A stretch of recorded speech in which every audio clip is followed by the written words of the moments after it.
నమస్తే అశ్వత్ నారాయణ గారు. నమస్తేనమ్మా. ఈ క్యాబేజ్ పంటని మీరు ఎప్పటి నుంచి సాగు చేస్తున్నారండి? 5 సంవత్సరాల నుంచి సాగిస్తాను. ప్రస్తుతం ఇది ఎన్ని రోజుల పంట? ప్రస్తుతం ఇది 60 రోజుల పంట అమ్మా. పంట కాలం ఎంత అండి టోటల్ గా? 90 రోజులు. ఒక ఎకరానికి ఎన్ని మొక్కలు పడతాయండి? 24,000 మొక్కలు పడతాదమ్మా. ఒక్కో మొక్క నర్సరీ నుంచి కొనాలంటే ఎంత అవుతుంది? 70 పైసలు. ఓవరాల్ గా ఎంత కాస్ట్ పడుతుంది మొక్కలు కొనడానికి నర్సరీ నుంచి? 15 నుంచి 16,000 పడుతుంది. ఇప్పుడు ఈ మొక్కల్ని నాటుకోవాలి అంటే మొక్కల మధ్య దూరం ఎంత ఉండాలండి? 1 అడుగు. వరుసల మధ్య? వరుసలు 1.5 అడుగు. ఈ క్యాబేజ్ మొక్క వేసిన ఎన్ని రోజులకి మనకి క్యాబేజ్ స్టార్ట్ అవుతుందండి? స్టార్ట్ అయ్యేది 60 రోజులకి అవుతుందమ్మా. 60 నుంచి తిరిగా ఒక మంత్ ఫుల్ క్యాబేజ్ వచ్చేస్తుంది.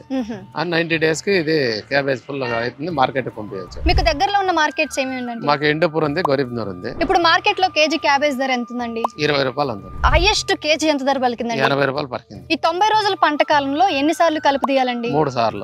మరి స్ప్రేయింగ్స్ అవి? స్ప్రేయింగ్స్ 15 సార్లు చేయాలి. కూలీల ఖర్చు ఎంత అవుతుందండి వాటికి మాత్రమే? 1.5 లక్ష అవుతుంది. ఓవరాల్ గా పంట ఖర్చు పంట ఖర్చు అంతా 1.5 లక్ష వస్తుంది ఎకరాకి. ఎన్ని టన్నులు దిగుబడి వస్తుందండి ఒక ఎకరానికి క్యాబేజ్? ఎకరానికి 40 టన్నులు వస్తుంది గ్యారెంటీ.